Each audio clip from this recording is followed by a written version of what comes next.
तुम्हारा सगा दादा दुल्ला फुल्ला वाला अमृतसर के बाजार में तवाइफों के ग्राहकों को हार और फूल बेचता था। तुमने इस मुल्क को भी तवाइफजादी समझ लिया है।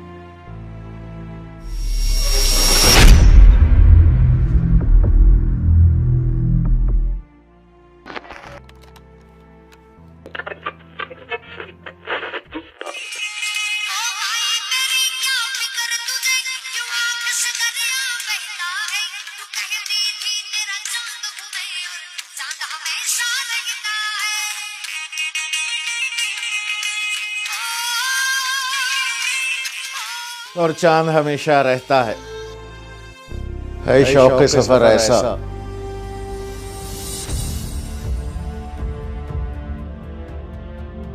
एक उम्र हुई हमने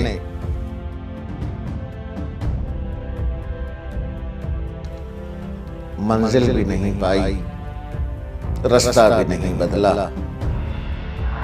मुसलमान मुसीबत में घबराया नहीं करता। किश्ती भी नहीं बदली, दरिया भी नहीं बदला।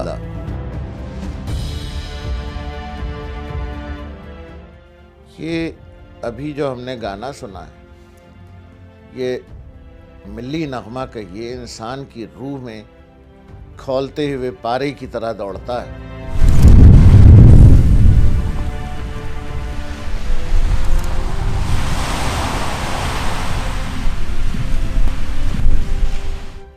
मुझे हैरत होती है कि कुछ लोग हैं जिन्होंने दरिया भी बदल लिया, किश्ती के पेंदे में सुराख कर रहे हैं। कि क्या आप सब लोग ये जानते हो कि काजी फाइज ईसा को किसने निकालने की साजिश की और क्यों की?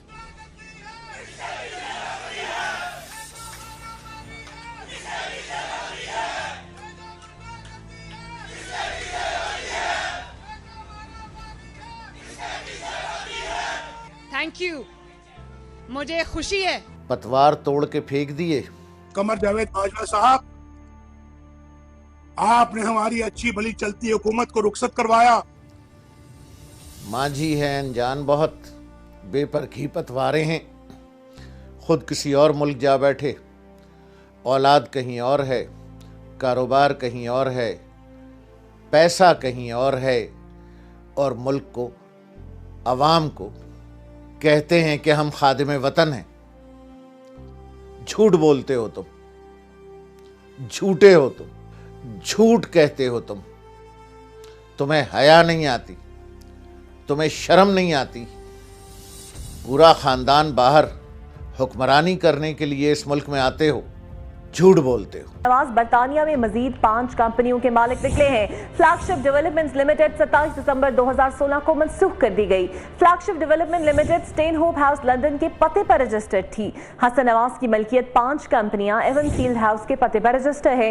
हिंदुस्तान के सदर ज्ञानी ज़ैल सिंह की गवाही है, उनका अपना रिकॉर्डेड वीडियो है जिसमें वो ये बता रहे हैं कि तुम्हारा सगा दादा दुल्ला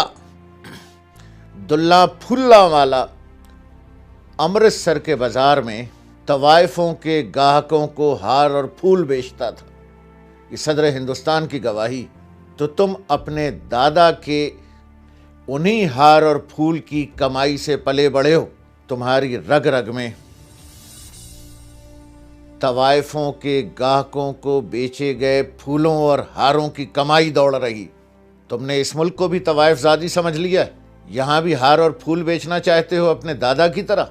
इस मुल्क के वो अवाम जो प्याज और रोटी खाते हैं, जो रोटी और पानी का नाश्ता करते हैं, तुम्हें मालूम नहीं है कि प्याज और रोटी, पानी और नान और हैदरी खाना, नान जमी,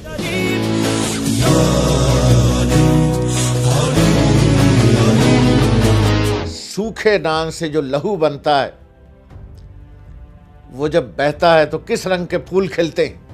तुम्हारा खानदान सिर्फ तवाइफों के बाजार में हार फूल बेच सकता है। तुम्हें नाने जमी से बहने वाले लहू की खाद से उगने वाले लहू की खुशरंगी का नहीं मालूम। मैं दावे से कह सकता हूं कि तुम 2 दिन हैदर कर्रार का खाना नहीं खा सकते जो पाकिस्तान की आवाम की अक्सरियत खाती। पानी और रोटी, नान और प्याज अगर मिल गया तब तुम नहीं खा सकते। इसलिए तुम उस लहू की बेतौकीरी करते हो जो इस ममलकत खुदादाद पाकिस्तान पर फैल कर लहू के गुल बूटे और क्यारियां महकाता। तुम्हें नहीं मालूम रसूलुल्लाह सल्लल्लाहु अलैहि वसल्लम की हदीस मुबारका के एक मफहूम कि जिस आँख ने सरहद पर एक रात पहरा दिया उस आँख पर जहन्नम की आग हराम है। तुम्हारा बयानिया उस आँख के खिलाफ है जो इस मुल्क की सरहदों की मुहाफिज है, वरना आज तक हिंदुस्तान हमें हड़प कर चुका होता। मेरे मुंह में खाक पाकिस्तान का वजूद ना होता। तुम्हारा बयानिया उस फौज के खिलाफ है जो इस मुल्क की बका की जामिन है अल्लाह के बाद। पाकिस्तान की आर्मी इतनी शक्तिशाली है क्यों? जी, क्या बड़ी बात है पाकिस्तान आर्मी में कितनी शक्तिशाली है वो? आज कितना मार रहे हैं यार पाकिस्तान लोग हमारी एयरफोर्स को यार, कोई बचाने नहीं आया यार। पाकिस्तान की आर्मी को किस तरह रेन किया जाए जिस तरह आप कह रहे हैं, जी, ये मेरे ख्याल से आसान काम नहीं है, बहुत कठिन काम है। क्या तुम ये चाहते हो कि नऊज़ बिल्लाह ये पाकिस्तान हिंदुस्तान से जा मिले? तुम इतने आशिक़े हिंदुस्तान के तुमने अपने इलाके का जहां तुमने घर बनाया है, मीलों पे फैला हुआ महल, उसका नाम भी तुमने हिंदुस्तान के इलाके पे रखा है। जाती उमरा, तुम्हें शर्म नहीं आती?